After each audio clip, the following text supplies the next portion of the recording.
Hi hello നമസ്കാരം. ഗരം മസാലയുടെ പുതിയ എപ്പിസോഡിലോട്ട് എല്ലാവർക്കും സ്വാഗതം. ഇന്ന് ഞാൻ പോകുന്നത് ഞങ്ങളുടെ അടുത്തുള്ള അംഗനവാടിയിലോട്ടാട്ടോ.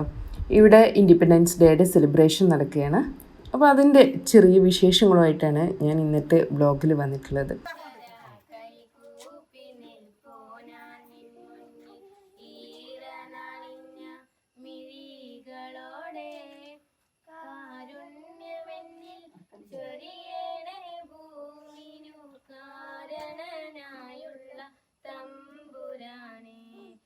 അച്ഛനും അമ്മയും എന്തു പറഞ്ഞാലും അക്ഷരം തെറ്റാതനുസരിച്ചും ഉള്ളിൽ വെളിച്ചം പകരും ഗുരുവിനെ ഉന്മയിൽ സ്നേഹിച്ചും ആദരിച്ചും ഈശ്വര കൈകൂപ്പി നിൽപ്പൂ ഞാൻ നിൻ മുന്നിൽ ഈറനണിഞ്ഞ മിഴികളോടെ കാരുണ്യമെന്നിൽ ചൊരിയണേ ഭൂമിനു കാരണനായുള്ള തമ്പുരാനേ. ഇവിടുത്തെ ജീവനക്കാരും പിന്നെ കുട്ടികളും പിന്നെ ഞങ്ങളെപ്പോലെയുള്ള കുറച്ച് അടുത്തുള്ള ആളുകളും പിന്നെ രാഷ്ട്രീയ പ്രതിനിധികളൊക്കെ വന്നിട്ടുണ്ട്. നമുക്കറിയാം ഇന്ത്യയുടെ 77ാമത്തെ സ്വാതന്ത്ര്യദിനം ആണ് നാം ആഘോഷിക്കുന്നത്. 76 വർഷങ്ങൾ നമ്മൾ സ്വാതന്ത്ര്യത്തോടുകൂടെ പിന്നിട്ടിരിക്കുകയാണ് അല്ലേ. ആ ഒരു സന്തോഷം അത് ഓരോ ഇന്ത്യക്കാരനും അത്രയും അഭിമാനമുള്ളതാണ്.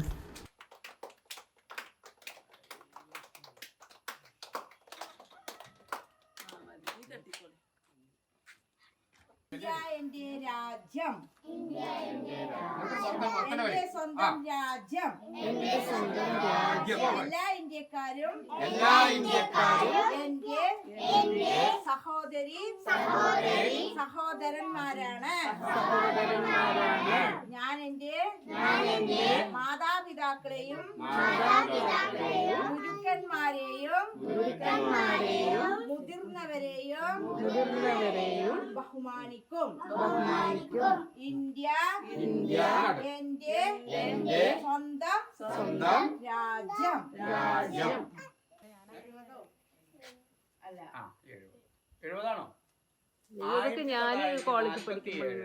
ഓഗസ്റ്റ് 14 രാത്രിയാണ് ബ്രിട്ടീഷ് ഗവൺമെന്റ് ഇന്ത്യ എന്ത് ചെയ്തത് നമുക്ക് വിട്ടത്. അന്ന് നമ്മുടെ മഹാത്മാഗാന്ധി രാഷ്ട്രപിതാവ് മഹാത്മാഗാന്ധി അന്നത്തെ പ്രധാനമന്ത്രി ജവഹർലാൽ നെഹ്റു നമ്മളോട് കാര്യം പറഞ്ഞിട്ടുണ്ട്. എന്താ പറഞ്ഞിട്ടുണ്ടെന്നറിയോ? ഇന്ത്യ രാജ്യം നമുക്ക് വേണ്ടി, നമ്മുടെ മക്കൾക്ക് വേണ്ടിയാണ് ഇന്ത്യ രാജ്യം ബ്രിട്ടീഷുകാരിൽ നമ്മൾ ഏറ്റെടുത്തിട്ടുള്ളത്. അതിന് നമുക്ക് നല്ലൊരു സൗധം പണിയണം എന്നാണ്. ഇന്ത്യ രാജ്യം എന്ന് പറഞ്ഞ ഒരു സൗധമാണ്. അതിൽ എന്തൊക്കെ ഉണ്ട്? ഇന്ത്യയിൽ എന്തുണ്ട്? എല്ലാ മതങ്ങളുമുണ്ട്, എല്ലാ ജാതികളുമുണ്ട്, എല്ലാ വർണ്ണങ്ങളുമുണ്ട്, അല്ലെ, എല്ലാ ഭാഷകളുമുണ്ട്. ഇതൊക്കെ നമുക്കുണ്ട്. അപ്പൊ എല്ലാം ഒന്നിച്ചിരുന്നു കൊണ്ട് മതേതര രാഷ്ട്രമായ ഇന്ത്യയെ എന്ത് വേണം? ഒറ്റ ജനത, ഒരൊറ്റ രാജ്യം എന്നുള്ള ഒരു രാജ്യം എന്നുള്ള ഒരു ഇതാണ് നമ്മുടെ ഈ സർക്കാർ ഇതുകൊണ്ട് സർക്കാർ പറഞ്ഞിരിക്കുന്നത്. അതുകൊണ്ട് എന്നും നമ്മള് ഇന്ത്യ രാജ്യത്തെ എന്തുണ്ട് 76 വർഷം പിന്നിട്ട് 77ാമത്തെ വർഷാർത്ഥ 16-ാം തീയതി അത് ആവാൻ പോവാണ്. അപ്പോ കോട്ടോപ്പാടം പഞ്ചായത്തിലെ എല്ലാ അംഗനവാടികളിലും സ്വാതന്ത്ര്യ ദിനം കൊണ്ടാടി, എല്ലാ വിദ്യാലയങ്ങളിലും സ്വാതന്ത്ര്യ ദിനം കൊണ്ടാടി, എല്ലാ വ്യക്തിത്വങ്ങളും സ്വാതന്ത്ര്യ ദിനം കൊണ്ടാടി, എല്ലാ സന്നദ്ധ സംഘടനകളും സ്വാതന്ത്ര്യ ദിനം ആഘോഷിച്ചിരിക്കുകയാണ്. അപ്പൊ അതിന് വേണ്ടി നമ്മുടെ ഈ പാറയിൽ കുളമ്പ് അംഗൻവാടിയുടെ ഈ ഒരു സ്വാതന്ത്ര്യ ദിനത്തിന് എല്ലാവിധ ആശംസകളും നേർന്നുകൊണ്ട് ജയ് ഹിന്ദ്. നമസ്കാരം. എല്ലാവർക്കും നല്ലൊരു സുപ്രഭാതം പറയാനായിട്ട് ഞാൻ ഈ സ്വാതന്ത്ര്യ ദിനത്തിൽ നിങ്ങളോട് പറയുന്നത് ഭഗത് സിംഗിനെ നിങ്ങൾക്കൊക്കെ അറിയോ? കേട്ടിട്ടില്ലേ? ഭഗത് സിംഗ് പറഞ്ഞൊരു വാക്കാണ്. എന്തറിയോ? തോക്കുകൾ അറിയല്ലോ. തോക്കുകൾ കൊണ്ടും ബോംബ് കൊണ്ടൊന്നും നമുക്ക് ഒരു നാടിനെ നന്നാക്കാൻ കഴിയില്ല. എന്തുകൊണ്ടാണ് നന്നാക്കാൻ പറ്റിയ അറിയോ? നല്ല ആദർശം കൊണ്ട്. അതായത് വിപ്ലവത്തിന്റെ വാളുകൾ മൂർച്ച കൂട്ടേണ്ടത് നല്ല ആദർശമാണ് പറയുന്നത്. അപ്പൊ നിങ്ങൾ ഈ വളരുന്ന പ്രായത്തിൽ നല്ല ആദർശത്തോടു കൂടി വളരുക വേണ്ടത് കേട്ടോ.